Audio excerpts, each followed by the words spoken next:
I'm Molly, you're watching Mirror Readings, and we're talking about Gene Key 19 today. That's the shadow of codependence, the gift of sensitivity, and the Siddhi of sacrifice. Y'all, that shadow of codependence is going to have us way over relying on outside sources to inform how we feel about ourselves, and we just can't have it. Sustaining the vibration of human suffering requires the existence of a separate external authority to determine how we feel about ourselves and giving our power away. We are always giving our power away in that 19th shadow of codependence, which I have in my culture, by the way. So that's how I fit into society and how I fit in professionally. So in a repressed state, that shadow makes us really needy, but in a reactive state, it makes us isolate. Apparently, heresy is the answer to codependence. And I want to read you directly from my notes because I don't want to fuck this up.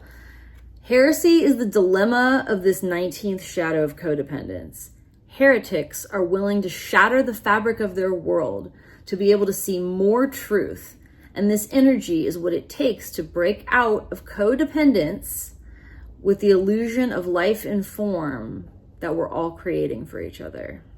So there you go. The thing with heretics is that they throw everything out the window. And this shadow asks us to be like in the world. We can't just throw everything out. So that's where this filter, this gift of sensitivity comes in that I'm going to tell you about in just a second. The thing about becoming more sensitive to our own needs is that it also makes us more sensitive to the needs of those around us. It's like a paradox. We become more in tune with ourselves. That makes us more attuned to others. So when something is out of tune, we're able to show up more intuitively. Because ultimately, this gift of sensitivity, like, we feel shit. Those of us with this key.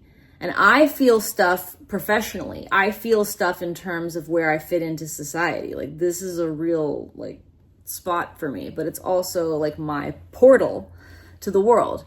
So for me, this gift of sensitivity is a real double-edged sword because I can be sensitive to data and vibes and to people and situations. So balancing our needs with the needs of others is very important, and we can forget to do that.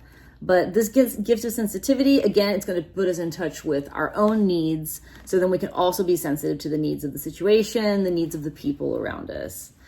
So it says here that it can be an uncomfortable position to be in, to have this key, because it means that it's a position of great influence. And like, we want to bring the vibe, obviously.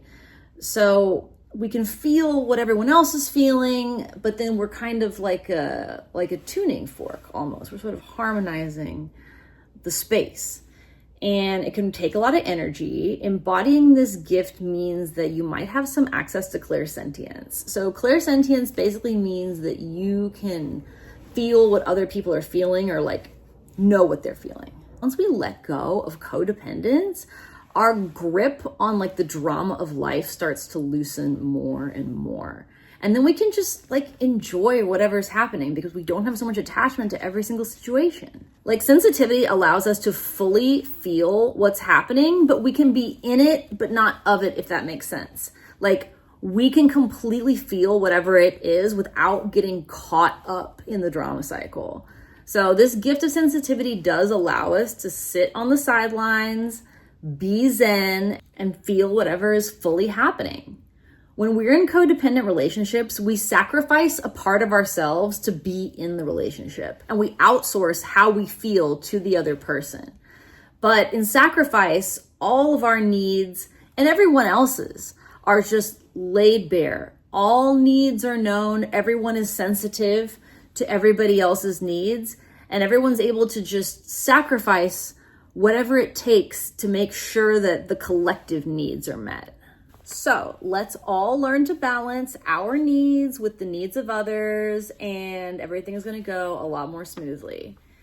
In this city of sacrifice, it can only occur when we unconditionally give to another while rooted in the gift of being sensitive to the needs of all parties involved. So like, if we can just feel everyone else's needs and be able to serve in the moment to the best of our ability, what's the best thing we can bring to this moment, we're ultimately probably sacrificing some of our own needs, because then it's not about our agenda, right?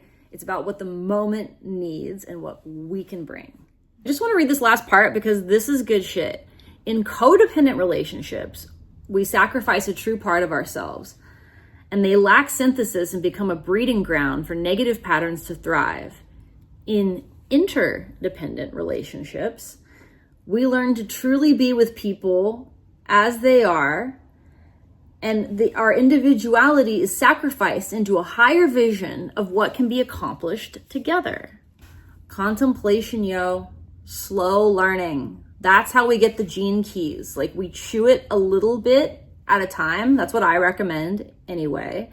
If there's a key that sticks out to you, if there's some specific area of your life that you want to work on, like, great. But like, the profile is useful to view, of course, as a whole.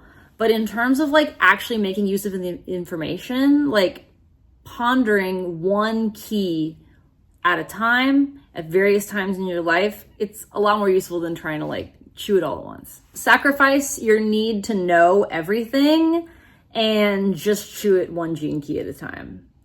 I'm Molly. Thanks for watching Mirror Readings. This was Gene Key 19. Did you find it helpful? Leave me a comment. If you want to get a reading from me, visit my website, mirrorreadings.com, and subscribe to this channel to save 15% on all my offerings.